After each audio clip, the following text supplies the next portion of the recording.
From Turbat, Pakistan to Death Valley, California. Good morning, good afternoon, good evening. I'm Jason Burns. And I'm Danny Nucci. And what the fuck was that about? Those are the McSteamiest places on Earth, the hottest places on Earth. Oh, I see what you did there. You tricky little wordsmith, you. Trying and desperately trying to be clever, and sometimes you try too hard. You know what? I literally was like, I'm not sure why, but okay, I'm going to roll with it. I know there's some thought behind it, and that's all I needed to know at that moment. Very little thought, surprisingly. Very little. Really? You're just like, what am I going to say? Yeah, that was exactly correct. How great is he? You know, when he talked about the listener question, which I'm not going to divulge at this part of the podcast, I just thought was so insightful and cool, and what a treat to talk to him. He's a good dude, man. I really like that guy. And in the biggest movie of the summer so far, it's really rocking out there, which is great to see because the theater has been a little ghost towny. Yeah. Bad Boys, the new Bad Boys movie came out June 7th. We are recording this a little bit later, not much later. The film is a blockbuster hit. And without further ado, McSteamy himself, Eric Dane.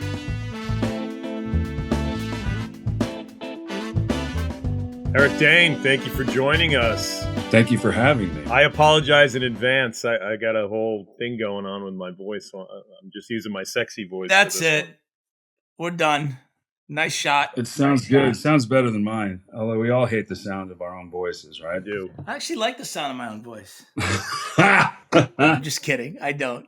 I sound like a girl. You know how many times I've called people and they're like, just a second, ma'am. Like, you have a very deep voice. I don't buy that. Do I say anything? Should I say something? I sound like the teacher from Charlie Brown's school. I always think that, especially since we've started this podcast, that I sound like Ray Romano laughing. That's now that you put that in my head. That's all you're going to hear. That's what you hear now, right? Well, Eric, congrats on having the biggest movie in the country. That's nowadays a big opening is hard to come by. Listen, it's exciting. It's really fun to be a part of that franchise. And I'm very happy that Will and Martin did all the heavy lifting. Yeah, it's kind of nice when you just go, they're the stars. I'm just over here. I'm just an actor in the film. Thank you so much. Happy to be a part of it. Titanic. Happy to participate in this kind of success. I appreciate being part of it. So, Eric, you grew up in San Francisco, right? I did, yeah. Was acting not your first love interest, or was it sports? Because I saw that you played water polo. Is that right? I played water polo. Yeah, I don't think anybody's first choice growing up in San Francisco is to be an actor. It's about 400 miles away, but it couldn't be. It's they're worlds apart, San Francisco and Los Angeles, just in their mentalities and what sort of course people take growing up, the trajectory you're on, and becoming an actor isn't part of that. When living in San Francisco. So when I told my mom that I wanted to do that. Wait, why did you tell your mom you wanted to do that? What prompted you to say, hey, Mom, this is what I want to do? Okay, so I was playing water polo, and my season ended short. Why, did you get injured? What happened? You fucking... No, we didn't make the playoffs. Oh, I see. And I was set on looking at a deep run into the playoffs and, fantasy thinking and all that other stuff, right? But so my season ended short, and I knew the gal. Was it a heartbreaking loss? Because that's what I'm picking up. It feels like it was one of those where like we shouldn't have lost to this team. Yeah, I'd rather not talk. No, we don't have to. I just want to confirm that what I'm picking up is happening. Yeah, that's what you're picking up on. It was a heartbreaking loss, and so I ended up getting roped into I knew the gal who was recording attendance. So I figured, well, Jesus, I could leave every day at lunch because she's just going to mark me present. And I ended up, long story short, getting roped into playing Joe Keller and All My Sons for the tiny theater production. And the theater department at our school was pretty venerable. So the tiny theater production was 200 seats. So a nice light Arthur Miller play? Nice light Arthur Miller play. Having to do with fathers and sons? Yeah, just a little dip your toe into the drama department. Right. Selling some faulty airline parts to, and I ended up doing this play, and I was like, how do I do this for the rest of my life? You just were it was it. You were hooked in. That was it. So before that, Eric, were you like a TV movie watcher? Were you like into that stuff? Yeah, I mean, my experience with I love TV, I love movies, I loved entertainment, I love performers.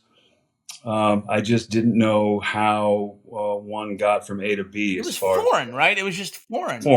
Foreign, totally foreign.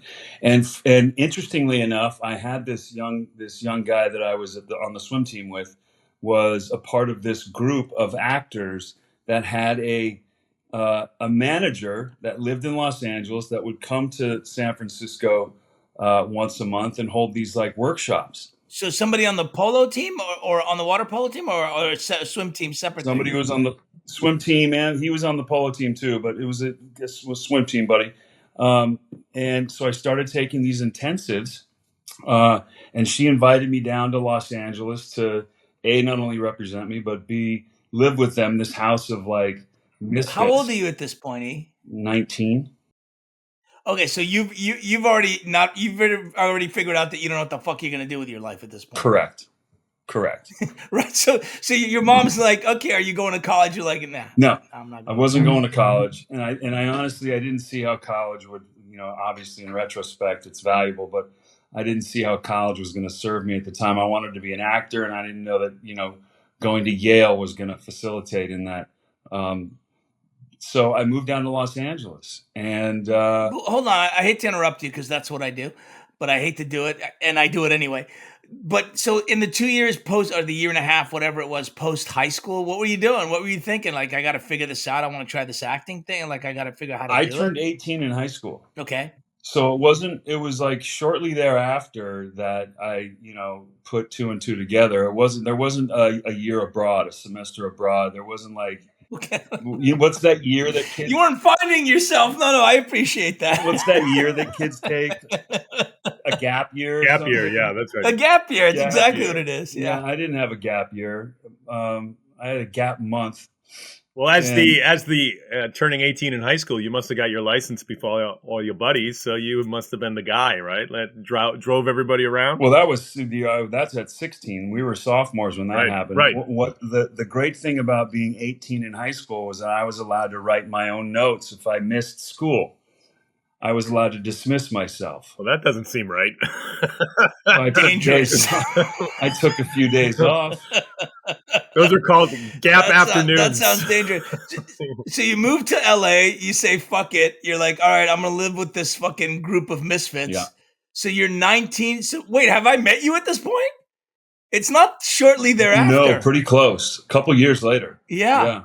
Was Danny one of the misfits? Is that what you're saying? Danny wasn't as misfitted as I was, but he was certainly knocking on the door of being, he wanted in on the club.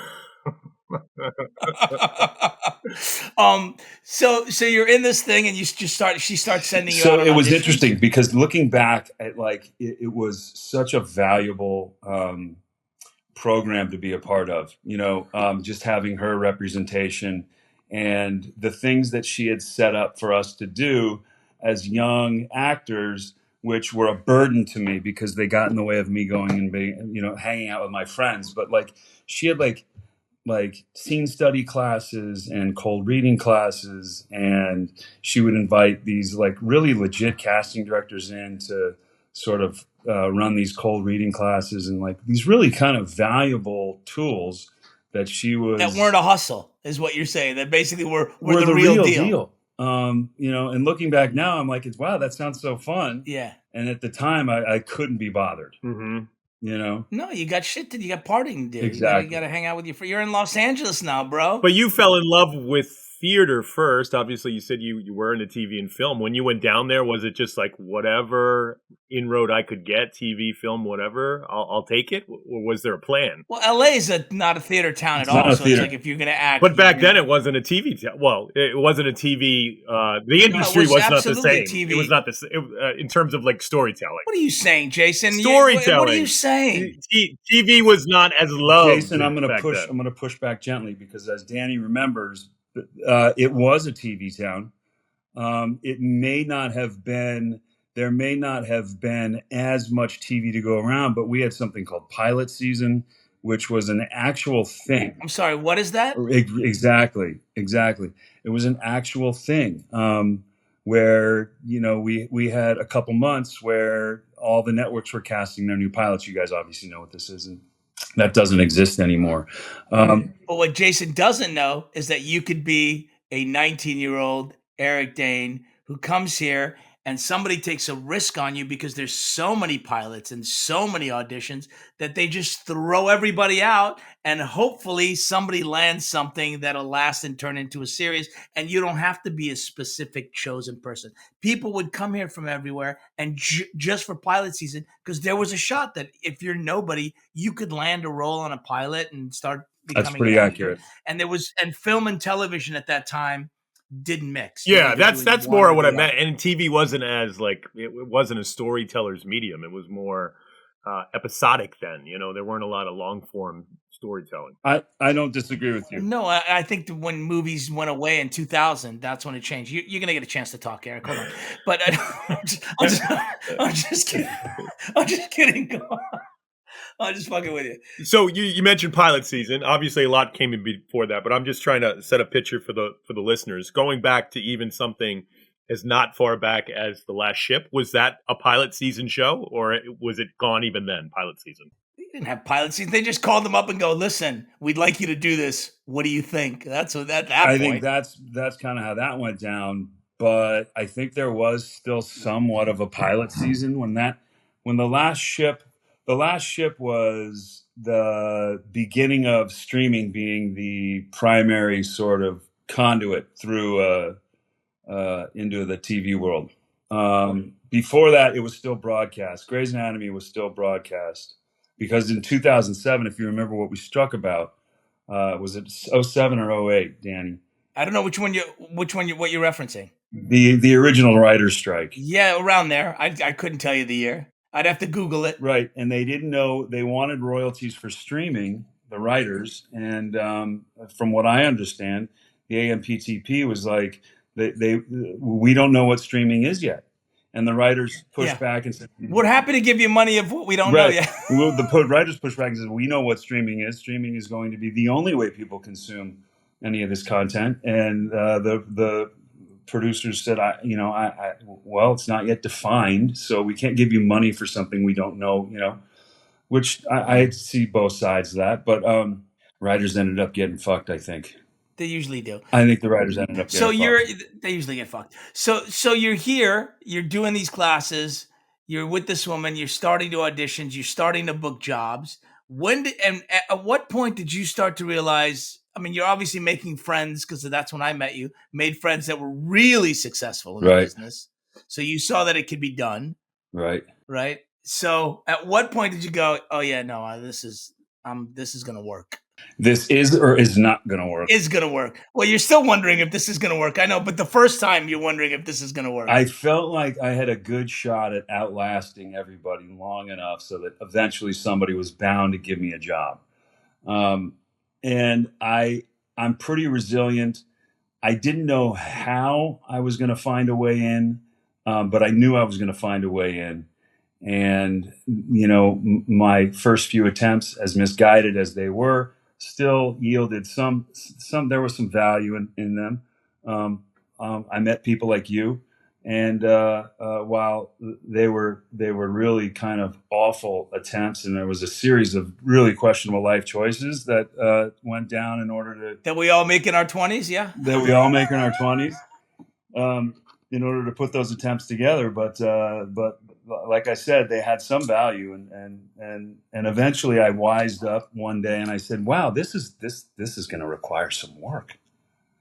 This requires work. Acting requires work and effort and commitment." Did you go study somewhere? Were you like one of these people that went to study, or were you like Leo, you just had it naturally? No, I had to study. I have to study. It just doesn't come naturally to me. Some of it does, but as you know, like, it's more than just doing some of it.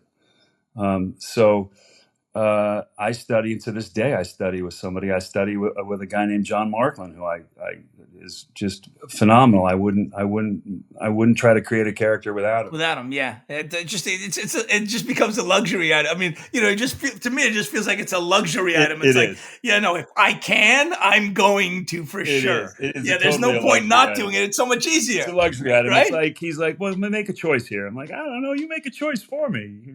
Yeah, yeah. Or as I like to call it, working with a coach is sometimes okay. What's the answer? I don't have to give me the answer. Right. I'm paying you to give me the answer, and then I will make the answer work. But you give me the answer. Exactly. That's so funny. At what point, Eric, did people at home start to see that you were making it, that you were doing it, that your mom didn't have to worry about you anymore, that kind of stuff? What, are you not a parent? You always worry.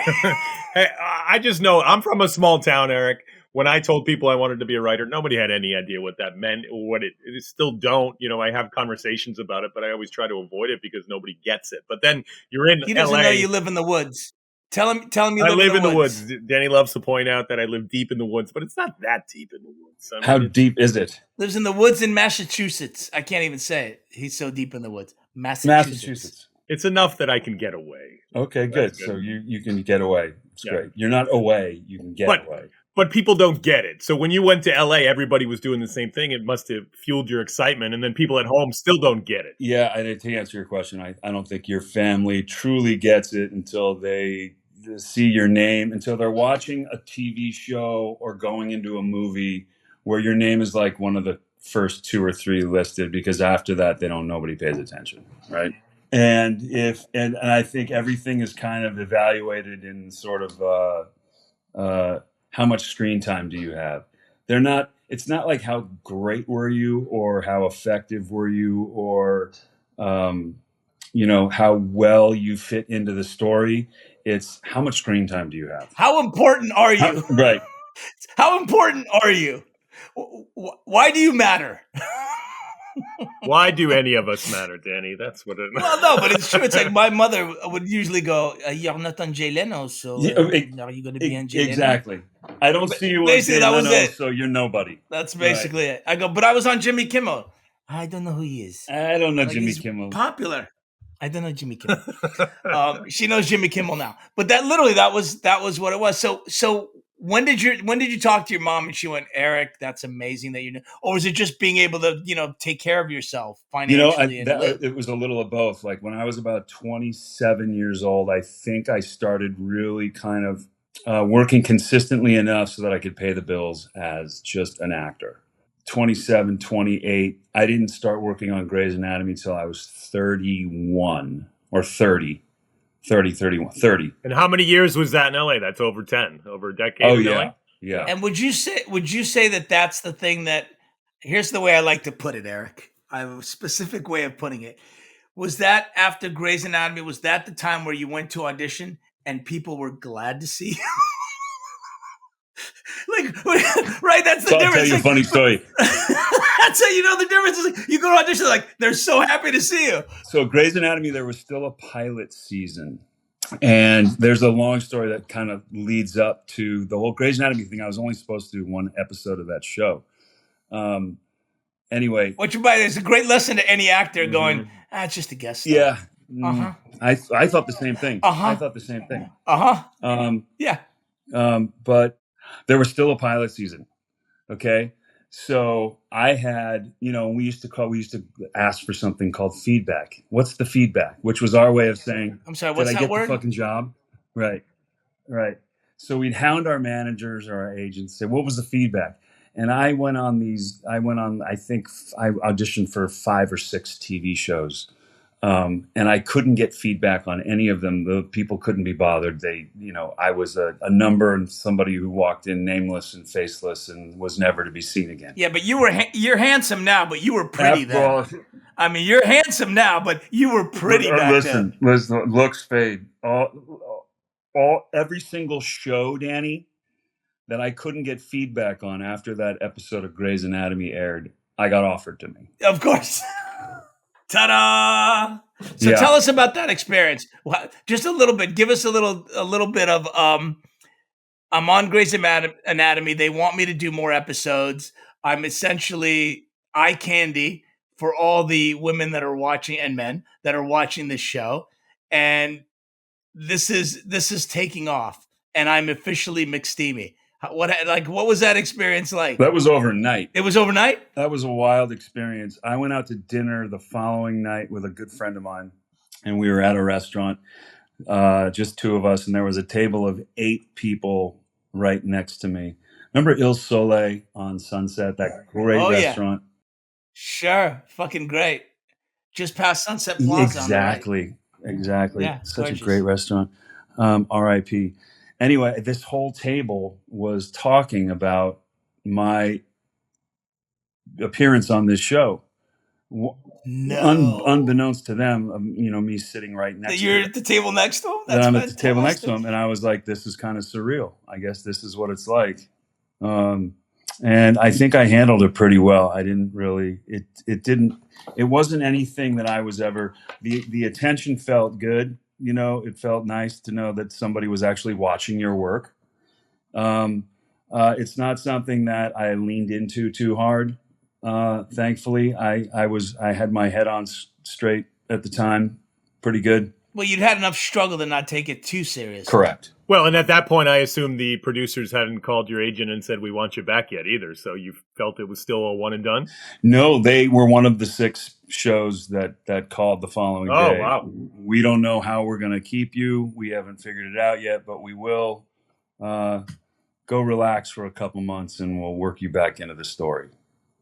And that was probably a very relaxing couple months. I was going to say, is there a better experience than knowing you're going to work but not having Right? to? Is there a better experience than knowing you're going to work and not? Also, if you're far out enough from really having to prepare, it's even better. And I was paid too. They were like, here's some money, relax, we'll figure it out, we'll let you know. Enjoy. What about daughter dads?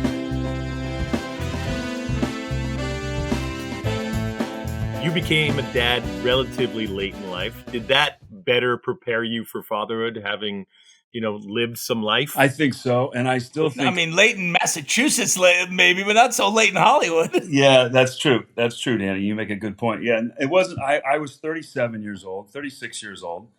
And, I think one of the things that happens to us when we get older is we become a little more patient by virtue of that's just our emotional sort of, we live in the center of the emotional spectrum and we're capable of dealing with a little bit more and we make better choices, but or we just physically are slower.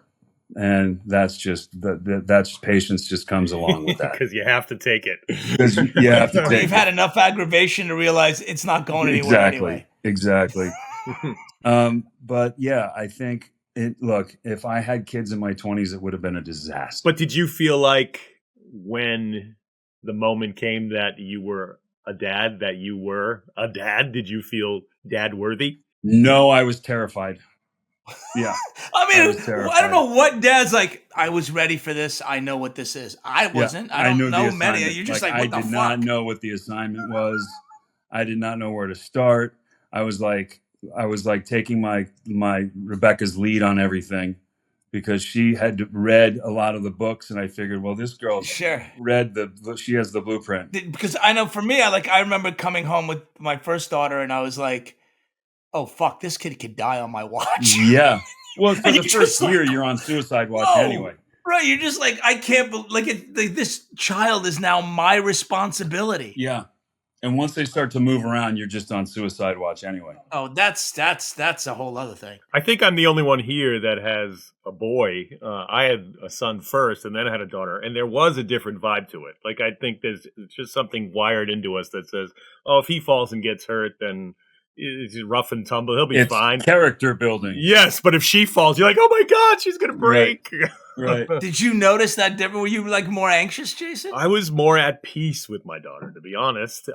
There was something that was just different, but I was more nervous when she got up and walked around. We have a big hearth fireplace in our in our living room that stretches the whole length of a wall. And anytime she went near that, I was like, oh! But before with him, every time he went near, I'm like, I'll just bounce off of it. It'll be fine. So yeah, it's a different vibe. Yeah, I mean, all I know is that, you know, having the first kid might happen to be a daughter. You happen to be a daughter too, Eric. You're just trying to figure it out. Yeah, I think you know the basics. You know they need to eat, and you know they need to stay clean, and you know they need to be watched.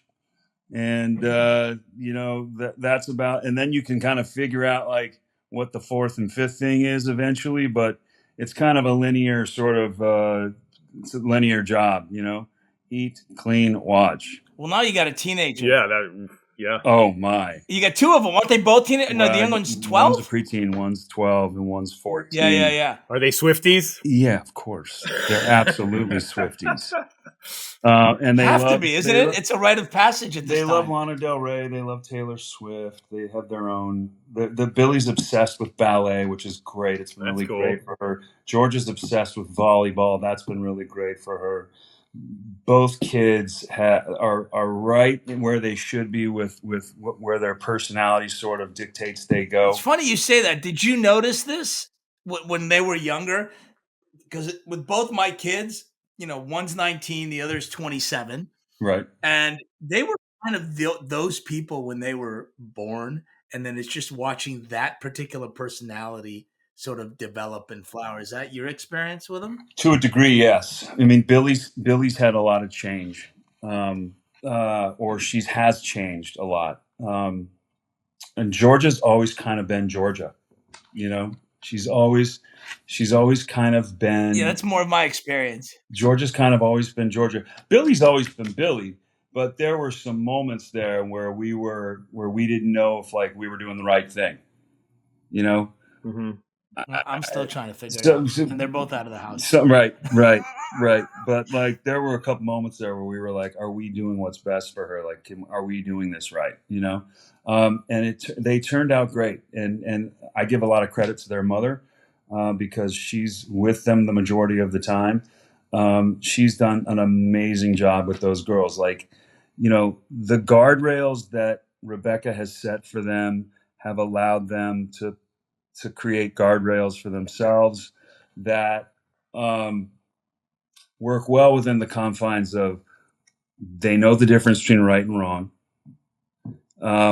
They're not going to do anything stupid within obviously their 20s are going to be littered with stupid, you know, but right now they're not going to do anything stupid. There's 15, 16s, isn't it? Right. Stupid's right around the corner.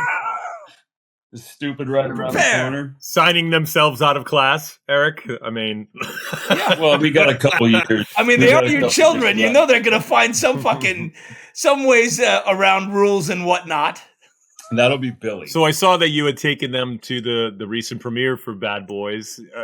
What is their experience like? Your experience like seeing them sort of grow up and realize that you're somebody in the spotlight? What has that been like as a father of daughters? Billy, so both mom and dad are actors in Spotlight. That's true, and they've grown up around it. But one of them, I think, thinks it's one of them. I feel is impressed by it, and the other one could care less. I think one of them thinks it's cool, and the other one's just like whatever. Billy was so cute at the premiere. We were watching the movie. Every time I came on screen, she's poking me with her long fingernail and high-fiving me. So all the people behind us saw the whole movie was this and this, you know. That's really sweet. It was really cool. It was cool that she got, you know, because Billy's like 5'10". She looks a lot older than she is. So you forget that she's still this little girl. You know, she's 14 years old. So when she does things that remind you that she's still a little girl, it's really sweet. Well, and that's what I miss, right? It's the times when you're, you know, waking up and building some house early for a holiday, a playhouse, or building a crib before they're born. All these things that you take sort of for granted in the early going of their lives. Barbie fucking dream house. Just wait till you're no longer cool. Well, I'm always going to be cool. That's just a fact. No, you're not. Tell him. Go ahead. Tell him. Tell him, Eric, that he's not always going to be Listen, cool. I used to walk my kids into school, and I would sing whatever song was playing in the car when we parked the car. I would continue to sing it on our way in, and I would get tugged on like, Dad, stop. You got to shut up. Like, you're embarrassing me. And I stopped one of them one day, and I remember turning to her in the hallway and saying, of all the kids, of all the parents in this school, I'm one of the cooler ones, right? God damn it, I'm on TV. They didn't care. They don't care. They could care less. Do you feel like you have to sort of besides their ages, obviously, but do you feel like you have to like parent them differently based on where they are in life, or more based on where you are in life? I know it's a bit of a convoluted question, but try to answer. No, I think I understand what you're saying. I think a lot of parenting is reactive, because, as you know, kids are wild cards, and it's very difficult to plan for future behaviors. Yeah. You know what I'm saying? Yes. So I think a lot. You can only plan so much. You can only plan so much. And conversely, a lot of the ways in which I react sort of like are good indicators with where I'm at. Mm-hmm. But I think that the one takeaway is you try to stay as consistent as you can I try to stay as consistent as I can with my reactions. Where have you found the greatest learning curve to be? Was it when they were babies? Is it now that they're turning into preteens and teenagers? Is it somewhere in between? Where did you have the biggest, oh shit, I thought I knew what I was doing, but I don't? I mean, that's kind of right now. You get reminded of that every day. Kids don't listen. And as Danny, both of you probably know, but Danny better because, he's got older kids. We could be imparting to these children the greatest advice and the most valuable piece of information and wisdom you can bestow upon somebody. And it goes in through one ear and out the other. And they're like, Dad, you don't know what the fuck you're talking about. Didn't you have some of that in your life at some point, Eric, where you probably weren't listening at the time, but it still kind of echoes in there now and you go, oh shit, that stayed with me. Which actually piggybacks on my question, which you really didn't have a father to be able to have these conversations with. That's true. I lost my father at a very young age. I was 7 years old when my dad went away, I guess. So I didn't have anybody to impart any of this stuff to me. Excuse me. That said, I don't know if I would have remembered it anyway. I'm trying to think back of all the things that stayed with me from my childhood, if I can remember any one or two things, and I can't remember one or two things. Well, the reason I ask is you have an unfortunately unique perspective in that you know the importance of you being in their life, right? Because you didn't have a you in your life, right? And so there's a trying to balance. What do I allow them to figure out, and what do I fucking hold them down and tell them? And it's really a tough balance. It's a tough balance, and there's no more holding them down. There's no more holding them down. It's more like, when you present a really great piece of wisdom to them, it's like you present it as an idea, and you're always like, what do you think of this, honey? Do you think this is a good fit for you? Not really, Dad, but thanks for playing, Consolation prize. I had to resort to because my older was, teenager and driving and fucking, terrify the fuck out of me. And, I just text me when you get to the party and text me when you're leaving, blah, just easy stuff, right? Nothing. And the rage of having sat waiting and looking at the phone, wondering if they're okay. The rage of it. She'd come home and I would feel like I'm going to fucking punch this kid in the throat. Of course I didn't, but that is the feeling. That's the feeling I have, right? So I was like, I can't deal with this feeling. What do I do? So I basically learned to go something like this. Hey, by the way, you don't have to text me, but if you do, it's going to make me feel so much better. I'll be so friggin' happy if you text me. I'll just be relaxed and chill out the rest of the night, and I won't be looking at my phone. But you can do what you want. That worked. Started texting. That worked. Totally worked. Because it was like, you can do what you want, but you can't do it without understanding what the effect of it is. And it's an honest effect. I wasn't being manipulative. Right. That is what happens. That's a great piece of advice. I would have done the opposite. I think I still would have gone for strong arm. You need to text me or you're getting your car taken away. Don't get me wrong. I've taken away phones and computers, but just in terms of, but that's repeated. That's a repeated behavior. But it's also hard when it's a girl because and this comes back to being a daughter dad. You're away, JB. But you know what 14, 13, 15, 16-year-old boys are thinking about because you were once them. Because we once were one of them. Yes. It's terrifying. And that's the part that fucking freaks you the fuck out. So are you prepared to be the dad with the shotgun when she brings someone home to say, hey, he's 6'4", 6'3", 6'4". How tall are you? I mean, he's not, if dad comes and meets Eric, I mean, he's a formidable dude. Yeah, I guess I'm not the easiest guy to meet, but what are these kids? These kids don't care. They think they're indestructible. They're immortal. It's not going to happen to me. They care the second and third time, bro. They care, right? But the mantra is, it's not going to happen to me, right?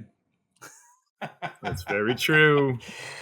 Yeah, well, more will be revealed, as they say. Have you found that these things, Eric, the phones, the computers, especially in your line of work where you go away and you shoot, has it made it easier to stay connected with your kids in a way? And you make a good point. And there is a lot of this technology that when used for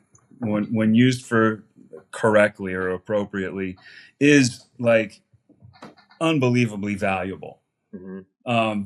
To be able to go away with spending as much time away from Los Angeles as I do, to be able to stay that connected where you can just FaceTime with your daughter for 30 seconds. Mm-hmm. She could see your face and it's almost like, it's a 2-dimensional rendering, but there's a 3-dimensional feeling to it.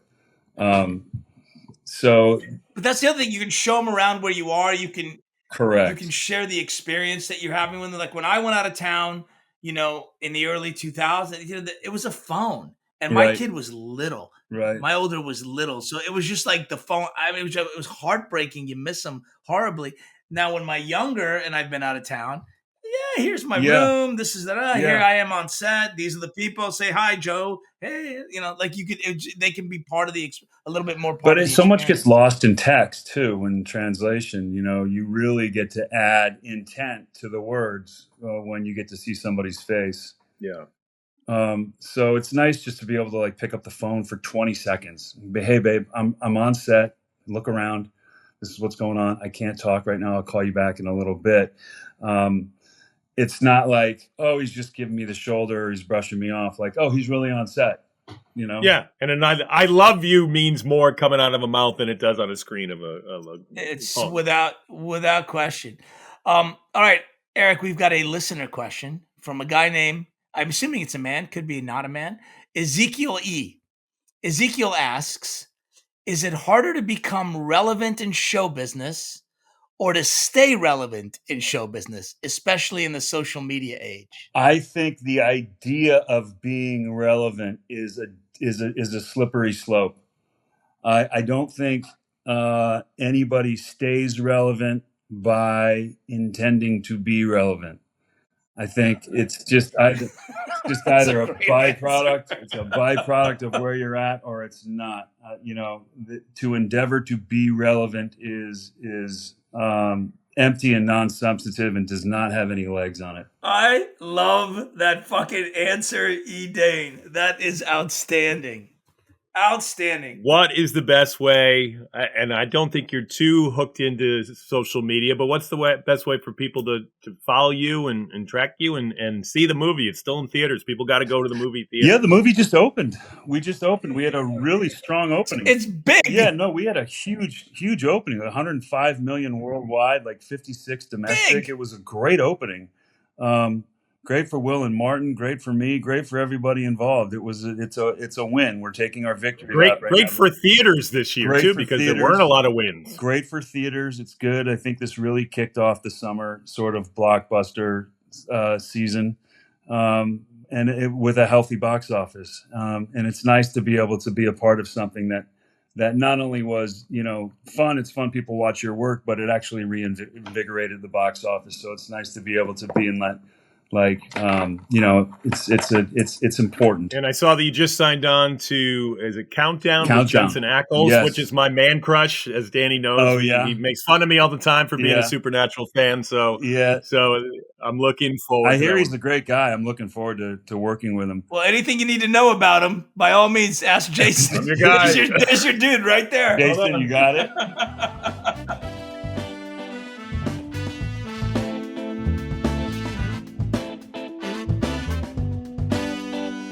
I think it's great when people are candid about being a parent. I really do, because it's challenging. It's difficult. Yes, it's amazing, and you can't believe you can love a person so much, or numerous people so much. By the way, that's the trippiest one. When somebody told me that I was going to love Maya as much as I loved Savannah, I was like, I don't buy it.